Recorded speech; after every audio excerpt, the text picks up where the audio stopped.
Hola y bienvenidos a nuestro programa arquidiocesano de la Hora Católica, Misa y Más. Soy Alejandro Castillo. En este segmento conoceremos cómo la Arquidiócesis de Chicago apoya la misión de la Iglesia en todo el mundo a través de la Oficina de Misión Global. Nos enfocaremos en la reconstrucción de la Parroquia de Santo Domingo en Chiclayo, Perú, un proyecto gracias a la solidaridad y fe compartida entre comunidades de dos continentes. Espero que lo disfruten. Dr. Mio, thank you so much for joining us on our program. Thank you for your time. Of course. Doctor, the Society for the Propagation of the Faith in Chicago also serves as the Archdiocese Global Mission Office. Could you explain how these two roles come together in practice? Yeah, I often say that we're known by both names, but all of our work is about supporting the church around the world, especially those places where there's the greatest needs. And our work focuses in on prayer, support, and education about that work. And so we encourage people to be praying for their brothers and sisters around the world. We are always trying to raise awareness and educate the faithful about their brothers and sisters, what we have in common, and what the needs are around the world, as well as offer them opportunities for offering support. And so my main responsibility as the director of the Global Mission Office is to coordinate diocesan level support. There's a lot of wonderful people around the whole Archdiocese who care about global mission and are engaged in it, but there's a lot that we can do together. So, known as the Society for the Propagation of the Faith, that shows that we have this connection to a worldwide network of the pontifical mission societies. Every diocese has a representative involved in this work, and here our office, the Global Mission Office, is that representative. Connects us to international programs like the Society for the Prop of Faith. Our celebration of World Mission Sunday is a great way of being engaged in that. And also the Missionary Childhood Association is another way that our children in religious ed, as well as our Catholic schools, can be engaged in the mission of the church around the world and be connected through that network. We also have a few programs that are based pretty much strictly here in Chicago. And our summer mission co-op is a really great example of that, where we have relationships, direct relationships with missionary groups, religious congregations, other dioceses around the world, and some international missionary charitable works that we bring in, and they visit our parishes and speak. And this is a way I think a lot of people will know our work from those missionary visitors in the summer. So these kinds of programs are different ways of raising awareness, educating the people, encouraging us to be praying for one another and to receive the prayers of those from other parts of the world, and to offer our financial support where it is really needed, very much so. Megan, when we talk about missionary, tell us a little bit about that. What is a modern day missionary do? What is their ministry like? Yeah, that's a good question. I often tell people, think in your mind, what does a missionary look like, or who is a missionary? All right, you have that image in your mind? Throw it out. Throw it out completely. The missionaries that I meet with, I say as the director, I actually get to sit down and talk with missionaries who are visiting Chicago for any length of time. They're often people from the places where they are ministering. And so sometimes, from a different region of that same country or a different part of Africa, and they're serving their African brothers and sisters in a nearby nation. So sometimes we think that missionaries are only from North America, or they're only from Europe and they're going to the global south. That's not always the case. There certainly are some missionaries like that. And perhaps Pope Leo is a good example of that, somebody from North America who went to serve in South America. But they're also all different vocations.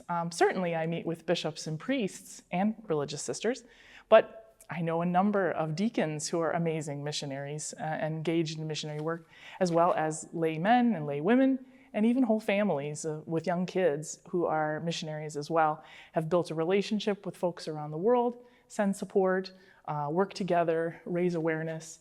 And so that work of missionaries can take many different forms. Of course, it involves offering the sacraments and building up the church, teaching the faith. These are some key things that we do as missionaries. But it also can be teaching at all different subjects, whatever the need may be for education, as well as offering medical care. We have a number of different mission doctor organizations that we work with. as well as just providing a safe home. A lot of our missionaries are providing homes for orphan children, people with disabilities, mental health issues. And so being present, providing a safe place, that's often the work of missionaries as well. Since 2015, the board has awarded more than $2 million in legacy grants to over 24 mission institutions.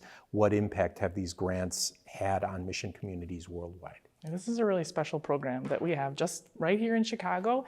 It's led by Cardinal Cupich himself, our mission board. I work with them often to bring these kinds of projects that the board has approved over the past 10 years. It's amazing what we've been able to do.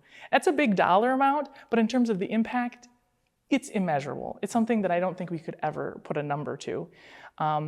We've had more than 24 different projects, and they have been all different kinds of projects. I'll give you just a few examples. We supported the building of a school in Zapater, Haiti. This was as a result of a relationship with a priest who's originally from Haiti, but who's been ministering here for many years. He had this mission project back home, and he could see that the school would be beneficial not just for the children in this remote area of Haiti, but it would be a community center so that the whole community could come together and plan and work together to solve the problems in this particular part of Haiti. Our board knew that it would be very difficult for that particular mission to obtain funds from very many places, given the state of Haiti right now. So it's been a great source of joy to know that this community has grown as a result of providing the school building. I think the best example are the seminarians that we have supported. We had 2 young men from Kiyinda Mityana, Uganda, who completed their education at the University of St. Mary of the Lake here in Mundelein, and they went back to their home diocese and are now teaching in the seminary. So we know that certainly it affected those young men, it affected all those that they studied with, but now it's affecting every young man that they come into contact with, that they teach. So this impact is far, far bigger than any of us could possibly measure. Now, isn't there a particular project that came from Chiclayo that was supported through this program? That's right, well? Absolutely. Tell us a little bit about that one.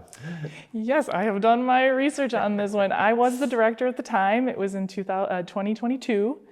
And I got a notice from Bishop Robert Prevost at the time, who was bishop of this diocese in northern Peru. They had lost a church building that had been damaged due to rains and flooding. And he was looking to reconstruct this parish church, that it would be a wonderful central focal point for the community. It was one of their biggest parishes in the diocese. I did not know at the time that he would ultimately become our pope. But the project it made a lot of sense. It checked a lot of boxes. The kinds of legacy grants that we've given, typically we're looking for somebody who is sharing the Catholic faith, teaching Catholic values, is representing our faith well and offering some sort of evangelization. We also look to ease human suffering. We're looking to provide something for the community that then they will sustain going forward as well. So we do look at projects that have a clear start and finish, those that have other sources of support, so we can see that a lot of people have a lot of stakes in this project. It's not something that's going to come and go and then disappear. But another thing we look for is a connection with us here in Chicago. A lot of times mission is about relationship. And so Bishop Prevost certainly had a history here. He was a member of the Midwest Augustinians, for whom their province is right here in Chicago. And so I think it was his relationship with Cardinal Cupich that led him to even talk about this with him and then ultimately bring that application to me. I go through my process of reviewing it, preparing all the documentation. We need a lot of documentation with these legacy grants, and then we bring it to the board for discussion. I really think the board was particularly impressed with the work of the local community with this one. They could see that Bishop Prevost had done his homework. He knew answers to questions. He had everything very organized, clear budget. But more than that the whole community had come together and gotten to the project to a certain point, and they just needed this little last bit of money to get them to the point where they could finalize the construction, to get that basic structure in place, and that they would continue to work on furnishing it in the days to come. Padre, llévenos de vuelta al Domingo de Ramos del 2017. ¿Cómo fue para su comunidad parroquial cuando la iglesia se derrumbó debido a las fuertes lluvias? Bueno, respecto al impacto que causó la caída de la iglesia en el año 2017, fue devastador, ¿no?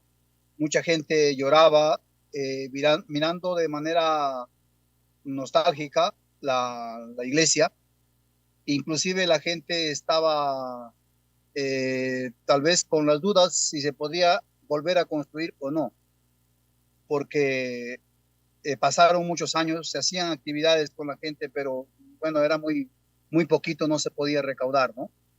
Entonces, la gente golpeada también por el fenómeno del niño, la pobreza y todo, no podían avanzar mucho, ¿no? Entonces, fue un impacto fuerte, sí. Mucha gente inclusive dejaron la fe, seguían a los protestantes y todo. Fue duro. Janina, primero que todo, la diócesis de Chiclayo se ha enfrentado a múltiples emergencias en los últimos años, las inundaciones del 2017, la crisis migratoria venezolana, la pandemia de COVID. ¿Cómo ha logrado la diócesis mantenerse resiliente en medio de tantos desafíos? Sí, yo recuerdo que cuando llegó Monseñor Emérito Robert Preus a la diócesis en el año 2014, finalizando el año 2014, pues creo que le tocó los 8 años con las mayores tragedias en nuestra región. Desde el 2017, con las inundaciones del fenómeno costero, fue devastador el daño que hicieron estas lluvias, inundando las casas, derrumbando casas. Y fue allí que nuestro Papa León XIV ahora pues ponía de pie a la iglesia, ¿no? Ese lado de sensibilidad ante el dolor ajeno hacía que si, le, si nos necesitaba para grabar un video y manifestarse a la población, porque era el medio que usaba, pues allí la población que tenía pues 2 añitos, ¿no? Un año, claro, 2 años, ya como obispo fue donde la población lo conoció más aún, porque fue ese rostro que salía en video llamando a la sensibilidad, a los empresarios, hacíamos campañas de donación, iniciamos en ese año con fuerza y las campañas tenían un éxito muy grande porque colocábamos carpas en el parque principal, en la plazuela, y la gente colaboraba mucho, los empresarios. Entonces, con toda esa ayuda,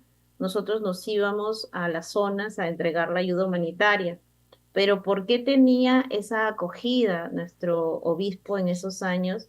Porque él acompañaba, era el obispo que se ponía las botas, que llegaba con la camioneta, que era uno más del equipo, no como un jefe que llegaba a supervisar o dirigir, y nosotros más bien le decíamos, Monseñor, nosotros lo podemos hacer, ¿no? Porque nos conmovía un poco las acciones. Él no era de hablar mucho, sino de hacer mucho.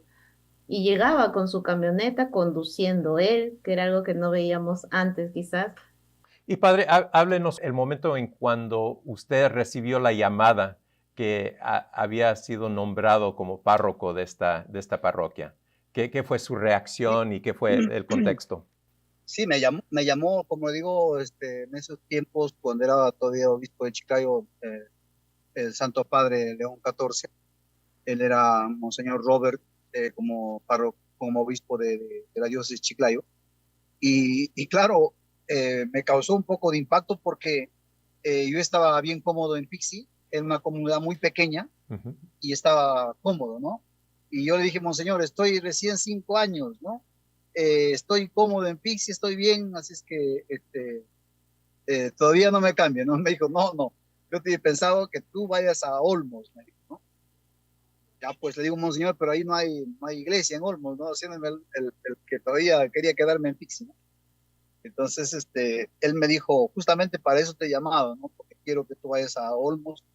He visto algunas cualidades, la capacidad que tienes para poder organizar a la gente y poder sacar adelante ese proyecto. Me dijo, porque mira, son 4 años y ya estoy un poco dudando, me dijo, sí, ¿no? Entonces, quiero que vayas. Y yo le digo, Monseñor, ¿cuánto es el presupuesto que se va a disponer para la construcción? o más o menos cuánto asciende el presupuesto del perfil técnico de la iglesia que se va a construir. Y me dijo 7,5 millones. Y entonces le digo, Monseñor Juan, ¿cuánto dinero cuentan ustedes para poder empezar, no? Y él me dijo, con $100,000. Viéndolo de modo positivo, ¿no? $100,000. ¿No? Le digo, Monseñor, ¿qué se va a hacer con $100,000 para 7,5 millones, ¿no? Y entonces me dijo, no, hay que verlo con esperanza y con optimismo, ¿no? Y digo, sí, Monseñor, yo soy optimista, pero pucha, lo veo muy largo, ¿no? ¿Ya se terminó la reconstrucción de la parroquia? Sí, totalmente. Okay. La parroquia ha quedado muy bonita y los acabados también. Parece, siempre le digo al padre Melchor, le digo, su parroquia parece como la catedral de Chiclayo, o sea, Wow. casi es la misma, el diseño arquitectónico. Yo cuando estaba todavía en construcción, porque visitaba al padre, ya en los inicios, pues subíamos, ¿no? A ver la obra y era súper también, es súper alta para llegar al campanario, eran escaleras hasta, Ajá. hasta una altitud Hasta el cielo. considerable, pero se puso mucho esfuerzo, ¿no? Y la gratitud, porque esas ayudas económicas en estos momentos fueron oportunos y muy valorados también, porque la gente acá, quizás a diferencia de otros países, ¿no? Tiene mucha fe. Cuando vienen los extranjeros a visitarnos, se sorprenden porque en los días de semana, en la mañana, en la tarde, en la noche, siempre van a encontrar a las personas en la iglesia. Hoy más, ¿no? Chiclayo se ha vuelto una ciudad de fe por el Papa. Wow. Entonces, en Pulmos también es un pueblo muy creyente, que quiere mucho su parroquia, a los párrocos. Entonces, es muy valorado, no solamente a nivel de población de iglesia, sino de todo de todo el pueblo. What an amazing blessing to have had that experience. Is there anything else that you would like to add to our conversation? Well, I will say that I worked at a parish here in the Archdiocese before coming to the Global Mission Office about 12 years ago. I didn't know about all these amazing things that the church does around the world. And I think a lot of Catholics in the pews really don't know. Maybe we get little glimpses here and there. You hear the mission appeal speaker. And that is a wonderful opportunity to have just a one-time experience. But there is so much good work going on around the world. And the missionaries that I have had a chance to meet as the director, as somebody working in this office, have amazed me. Their faith, their hope, and their joy in the work that they do. They love God's people. And they don't come with problems and worries. They come with solutions. They come with ideas. They come with joy that they want us to engage with them in. And so many, every single missionary I've spoken to who come and speak in our parishes say, this isn't about the money. This is about us sharing our faith.